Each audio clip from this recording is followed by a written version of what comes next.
Hello and welcome to All Top 5s. I've always been fascinated by the flags of the world.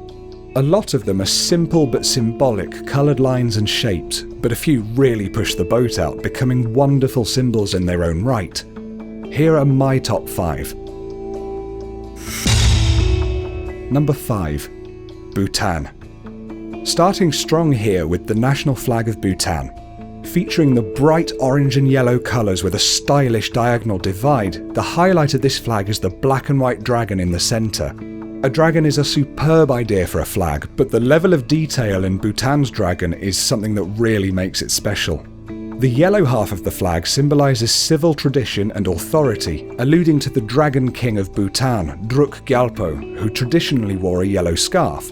The orange half of the flag symbolises the spiritual tradition of Buddhism. The dragon itself is Druk, the thunder dragon, whose placement in the centre shows the importance of both these coloured traditions and how they are considered equal. There's a variant of this flag which has, in my opinion, an even more awesome dragon on it. Yeah, what do you think? Number 4. Togo. Looks okay, I hear you say. The colours are vibrant and it's got a star and some stripes, but what makes this flag feature in my all top 5s? It's the shape of the flag this time. Again, yes, it just looks like a rectangle, but it's a particularly important rectangle. Its ratio is the golden ratio, and it's the only flag to feature this. Basically, the golden ratio is an irrational number that begins 1.61803398887 and so on. If you have a number, A, and a smaller number, B, you can find their ratio by dividing them. A, B, for example. If you added A and B together, then divided them by that larger number, A, you get another ratio. If this ratio is the same as the first ratio you found, then that number is the golden ratio. It's a bit confusing, I understand, but it's an extremely important mathematical principle used in art and architecture for centuries, and indeed in nature. And the designer of Togo's flag specifically incorporated it into the design, making this flag special in an almost invisible, unknown way. Number 3. Lebanon. I've always had a soft spot for the flag of Lebanon. The red and white are striking colours and perfectly and symmetrically proportioned. However, the real standout here is the enormous green cedar tree in the middle, just touching each red stripe. The specific cedar tree is the Cedrus libani that grows in the mountains. It represents holiness and peace and symbolises eternity. They are famously long-lasting and have been referenced in the Bible many times, such as a verse from Psalms 92:13. The righteous shall flourish like the palm tree, he shall grow like a cedar in Lebanon. An official text from the state of Greater Lebanon in the 1920s states, "An evergreen cedar is like a young nation despite a cruel past. Although oppressed, never conquered, the cedar is its rallying. By the union it will break all attacks." So then, it's a greatly symbolic flag that represents Lebanon well. Even the colours have meaning, the white for peace and the red for the blood of the Lebanese that was shed to keep the country safe from many historical invaders. Lots of meaning, and a huge tree, just the sort of thing a flag should have. Number 2. Papua New Guinea. In 1971, Papua New Guinea settled on this flag to represent the country, and it's a beautiful one as well. It was designed by then 15-year-old schoolgirl Susan Karike, the winner of the nation's flag redesign competition. The striking red and black contrast wonderfully with a diagonal divide through the middle.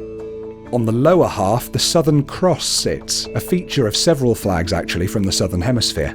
This references a constellation in the sky called Crux, which is almost exclusively visible to the Southern Hemisphere, and, indeed, Papua New Guinea.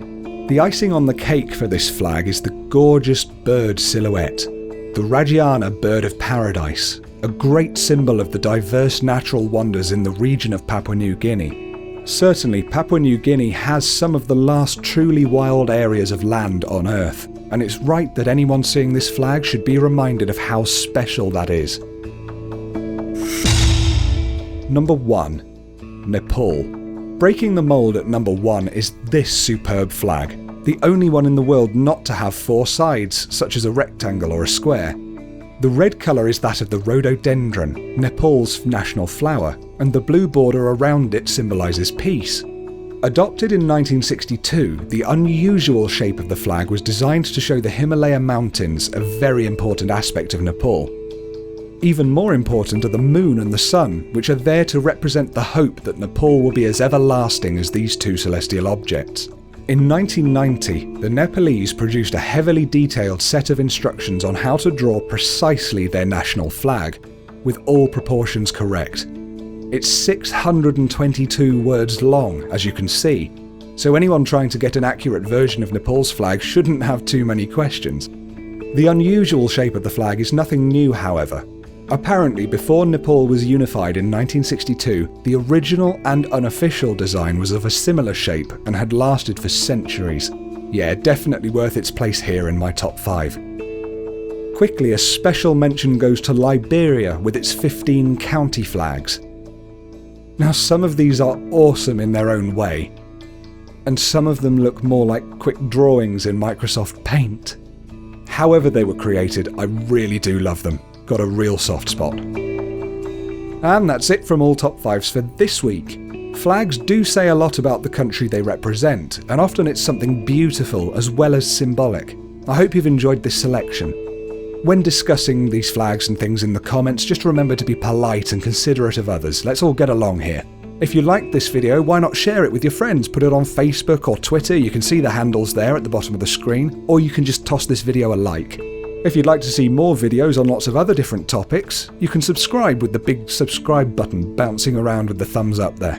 So all that's left to say is peace and love to each and every one of you, and I will see you all next time on All Top 5s.